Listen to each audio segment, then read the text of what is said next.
I wouldn't mind investigating you a little bit closer, you know what I'm saying? You know what I'm saying? No, I mean literally. I'm like a scientist. I like to inspect things closely and to make notes and to measure and to observe. Do you know what I'm saying? Yeah, I'm being serious right now. What? I don't look like a scientist, do I? What exactly about me does not look like a scientist? What do you think? I need to have glasses or goggles or something, is it? Maybe a lab coat to look like a scientist. That's very stereotypical of you. That's very stereotypical. You're stereotyping. That's not very good, is it? That's not very good at all. Regardless of all that, today I'm going to measure you and I'm going to write down some notes, okay? So stay still for me and allow me to get myself set up, okay? I need to get my pen out of my pencil case, of course. What do you think of my pencil case? It is my little doggy pencil case, What do you mean this doesn't look like the pencil case of a scientist? Are you crazy? Of course all scientists have cute animal pencil cases. You obviously don't know what you're talking about. You're not a scientist. Okay.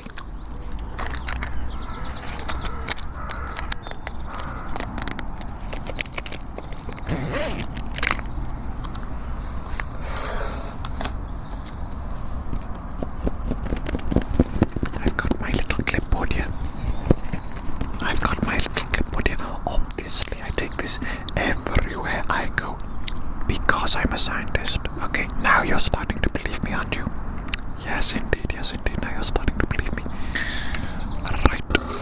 Let me make some first initial notes and observations of you, okay?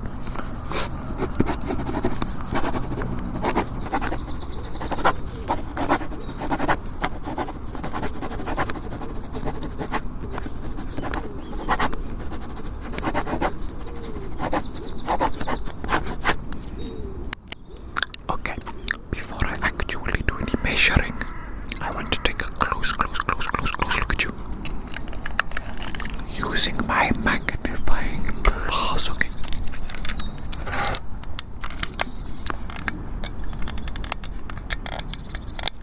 Oh, I see. You're a very interesting creature indeed, aren't you?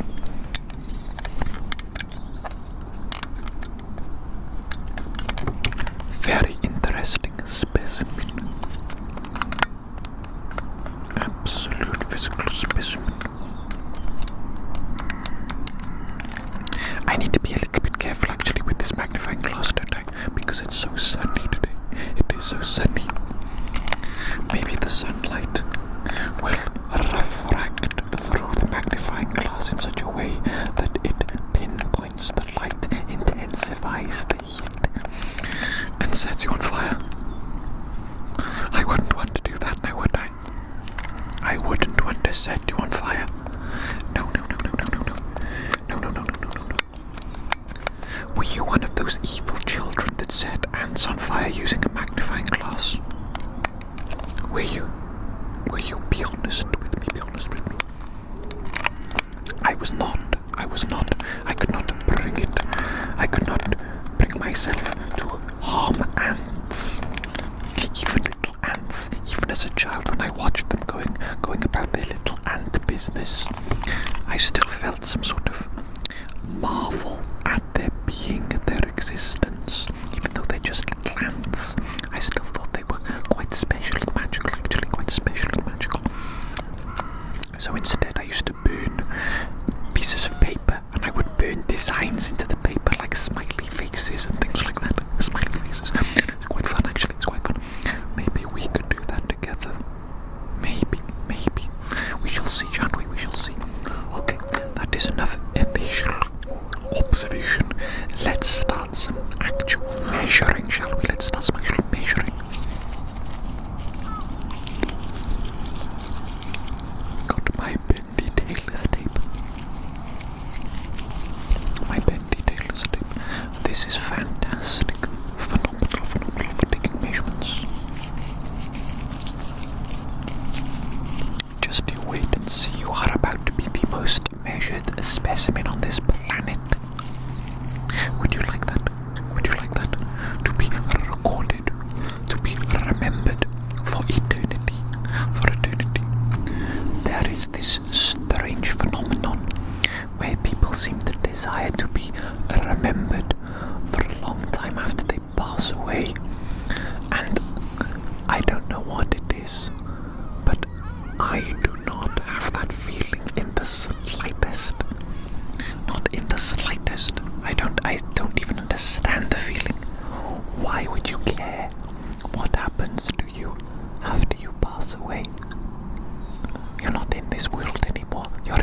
next world, whatever that might be.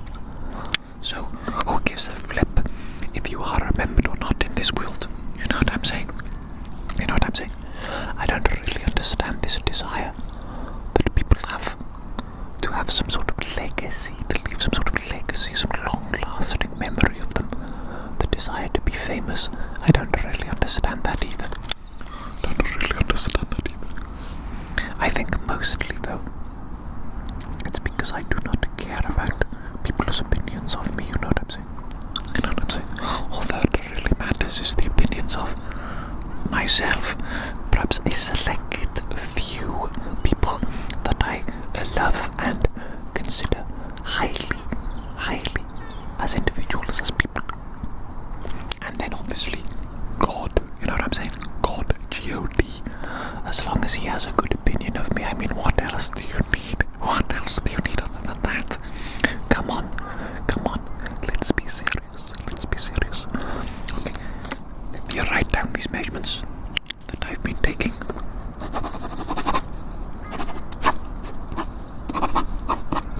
34, was it 34 millimeters? 34 millimeters. Obviously we're measuring it in millimeters today. Because that is a higher degree of accuracy.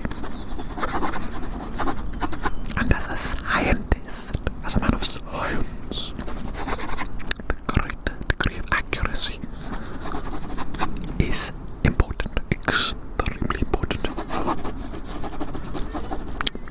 There is simply no point in doing something if you're going to do it in an inaccurate way, in an inaccurate method. That is foolishness, you know what I'm saying? Do you understand what I'm saying? Okay, let me use my metal measuring tape next. You know, there's a very small river nearby. A very, very small river. And I think there are doggies running into the river and having a jolly old time. Can you hear?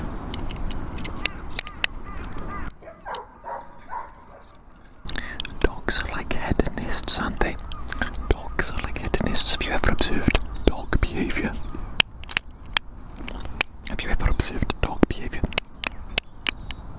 They absolutely love sensation, don't they? Little sensationalists, little hedonists. The way they roll around in the grass, the way they dive into water and frolic about, the way they absolutely love to sniff things. They're little hedonists. And why not, after all? Why not? Why not indulge in what this life has to offer whilst you can? Do you know what I'm saying? Do you know what I find peculiar? There is this idea that you must take one of two paths, spiritually speaking. And the one path is to deny the physical world and its pleasures, to become ascetic. I think that's how you pronounce it. Ascetic, A-S-C-E-T-I-C, something like that. And that basically means you live a simple life, and you do not indulge in pleasurable things like carnal desires. And perhaps you eat simple food, do not indulge in food.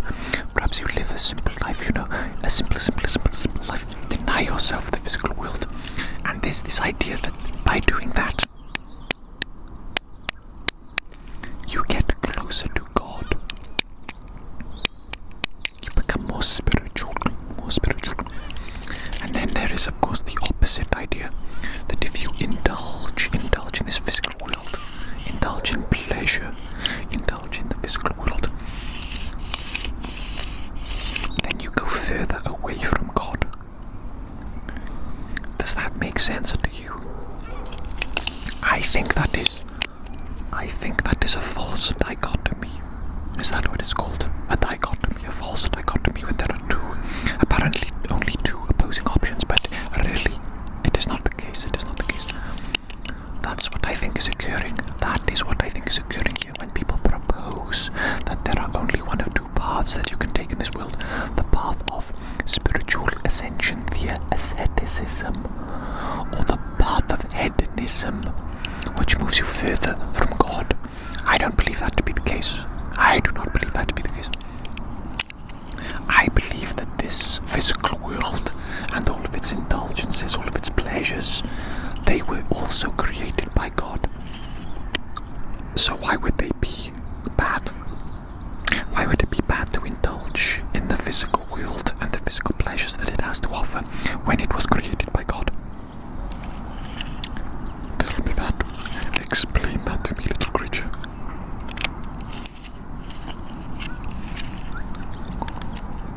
There is, of course, this idea that the physical world was created by a false god, a demiurge, and therefore the physical world is evil.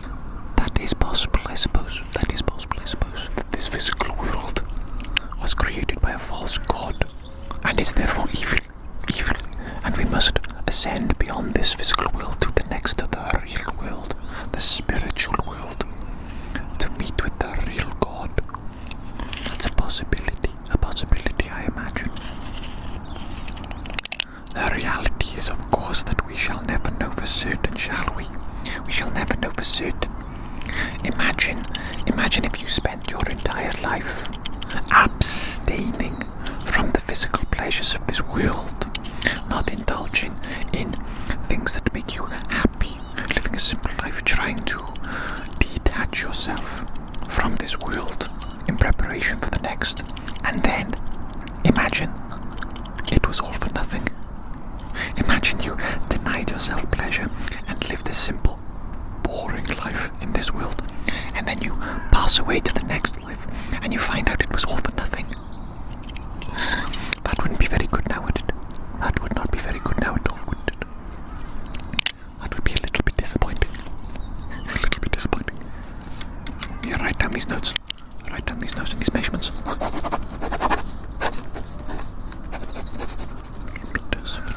Millimeters.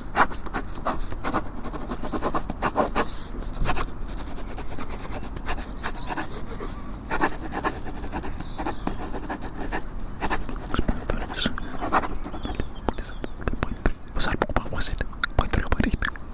0.3, 0.8.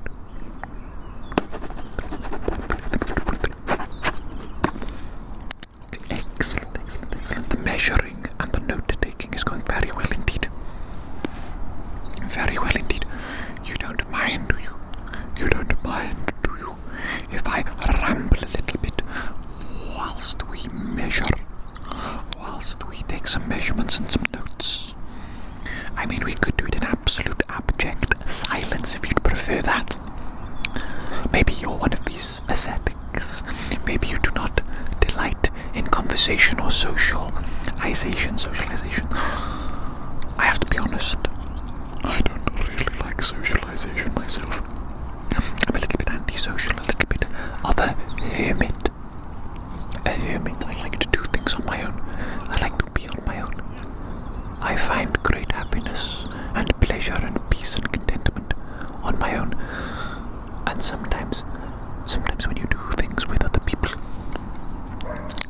they ruin it, don't they? They ruin it somehow. The magic is taken away by the presence of somebody else. Maybe you don't feel like that. I feel like I'm in the vast minority in this respect.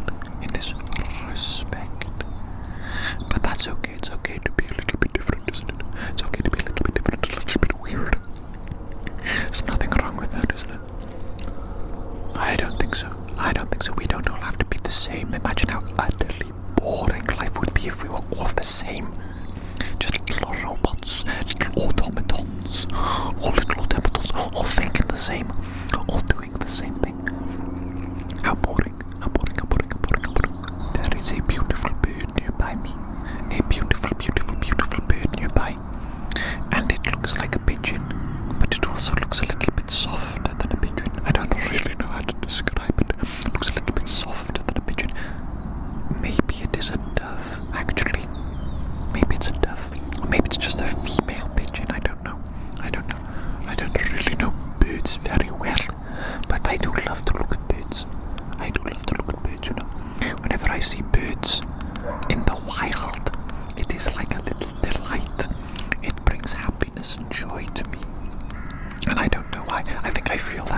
see any animals, any creatures, I just think that they're so beautiful and so magical, going about their little lives, going about their little business. And of course they look so beautiful as well, don't they? Visually, the beauty of a bird, so fluffy, elegant, quite marvellous, actually, quite wonderful.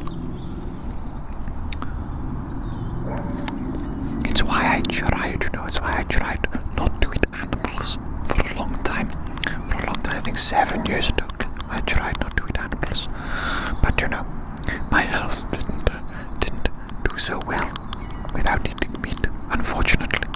So now I've returned to being evil.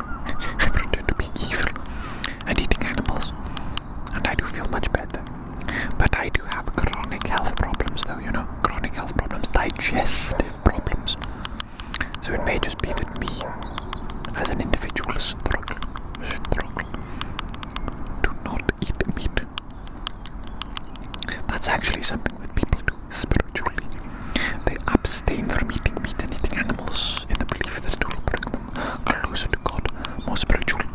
I suppose the idea that being non-violent is more spiritual and brings you closer to God. But if we observe nature, nature is full of violence, isn't it? Absolutely full of violence.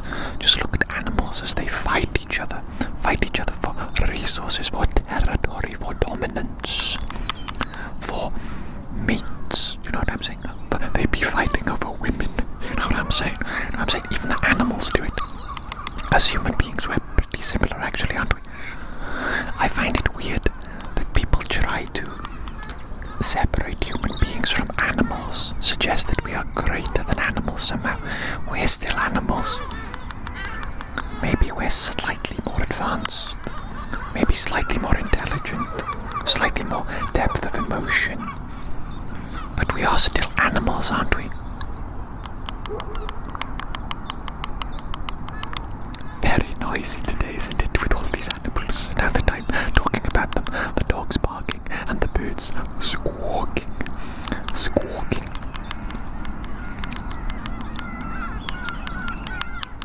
That was the little dove pigeon thing. I'm not sure what it was. It came remarkably close to me, actually. Remarkably close. I think if you're quiet and relatively still, animals, they automatically assume that you're chill. As I was thinking earlier though, why do we assume that non-violence brings us closer to God, when if you look at the real world, nature, reality, the wild, it is absolutely filled with violence? And do you not think that the real world, nature, the physical world, is a reflection of God? Do you not think so? Am I alone in thinking that? I'm not certain. Why is it necessarily virtuous to be non-violent? Obviously, it is preferable, isn't it, to remain alive and to remain unharmed. And I suppose to be violent is to inflict cruelty and suffering to other beings. So I suppose simply logically, through that train of thought, to reduce the amount of cruelty and suffering that you inflict upon other beings and inflict upon the world is a net positive. But is it necessarily more spiritual and more godlike? Does it get you closer to God to be non-violent? Or is God violent? Interesting. Let me write down these notes before I forget them.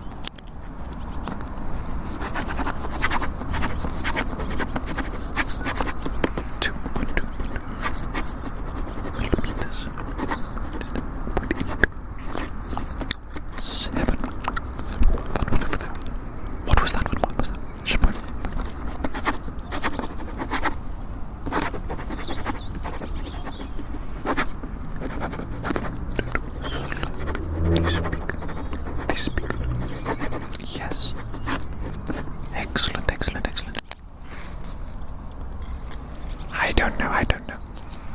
I just be thinking about these things a lot for some reason. Sometimes I drive myself absolutely crazy, absolutely mad trying to figure out. I don't even know what I'm trying to figure out. I think that is the problem. Trying to figure out what is real. If God exists, what form does God take? What is the nature of God? What is our purpose on this planet? Should we attempt to get closer to God in some way? Or are all these thoughts foolishness?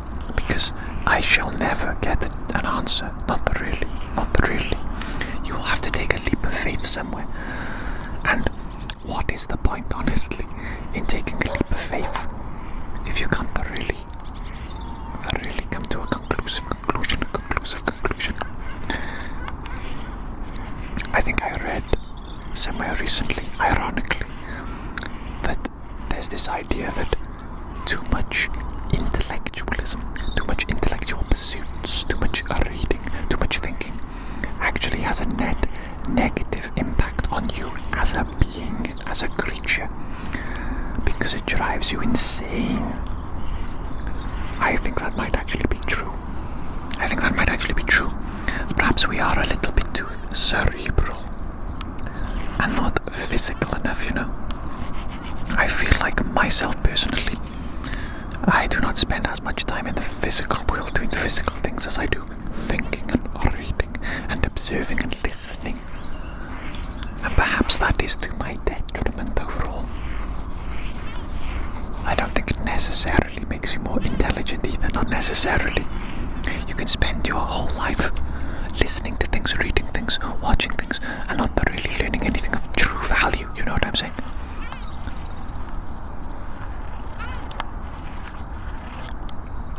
I'm just trying to get an idea of the depth of your being.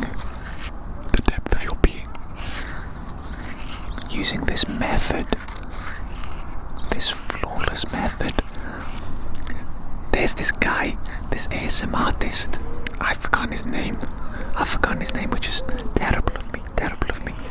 But it's this guy that does these crazy videos where he like sellotapes a random object above a light switch, and then he uses an electric shaver to like shave around the object and the light switch.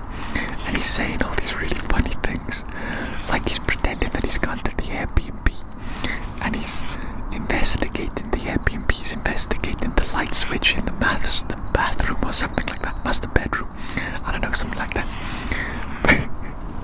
It's so funny. I'm probably not doing a good job explaining it, but you should search for Airbnb ASMR, something like that. He'll probably come up. But he's got like these great phrases that he uses, like check now, using my flawless method, my method meticulous, my flawless method. And he'd be like, people be calling me Bernard and Schizo. But I don't care. Ask me if I care. I don't care. That's what he'd be saying. That dude is so funny. He's clearly a genius, an absolute mad genius. And what genius is not at least slightly mad? Do you know what I'm saying? How can you expect to be anything other than normal if you are only normal? Embrace your madness, embrace your insanity, unusualness, your weirdness. And that is the key to achieving something of greatness. Otherwise, you shall remain normal for eternity, and you shall only achieve normal things and only do normal things. That is, of course, absolutely fine though. If that is what you wish, if you wish to be normal, to live a normal life, that is absolutely fine. In fact, that's probably very nice life indeed. But I'm just saying, for those of us out there that are not quite normal, it's nothing to feel embarrassed about or sad about or ashamed of, you know. Just because you're a little bit different, maybe you don't fit in. There is no reason to feel a sense of alienation, of unworthiness. You are your own worthy, unique, special, beautiful being. Absolutely. That is 100% correct and true. Let me write down these notes and these measurements that I've been taking.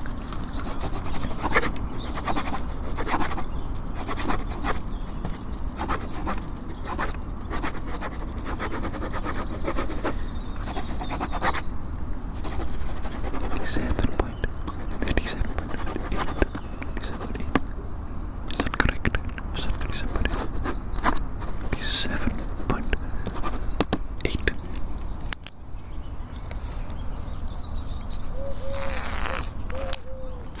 You know what? I do believe that I have taken sufficient measurements of you. I do believe that I've got sufficient notes of you. Indeed. I have you all written up. You absolute physical specimen, you. Physical specimen. Look at you being a physical specimen, lad. Keep being you. You special, beautiful little being. Let me tidy up here. Let me put this up nice and neat, shall we? Let us have a little bit of tidiness and a little bit of organization. Let's not always be so lazy, is it? Let's be tidy, come on now. I have very much enjoyed my time with you today. Absolutely beautiful weather, isn't it? Beautiful weather. I can feel the sunshine penetrating my skin, warming my very soul. How blessed am I? How blessed are we? Let us enjoy this existence whilst we can, I think. Let us not think too deeply, and let us not worry or fear in the slightest. Let us not allow thoughts, fear, anxiety to taint this beautiful world and this beautiful experience. Let us enjoy to the full whilst we can. I think so. Let's do that. I hope you've enjoyed our time together today, and maybe I'll see you again in the future. I think it is possible. Do you come here a lot to this little doggy park? Yes, I've been coming here a lot recently. It's quite nice, although sometimes it gets very busy. I just noticed that little pigeon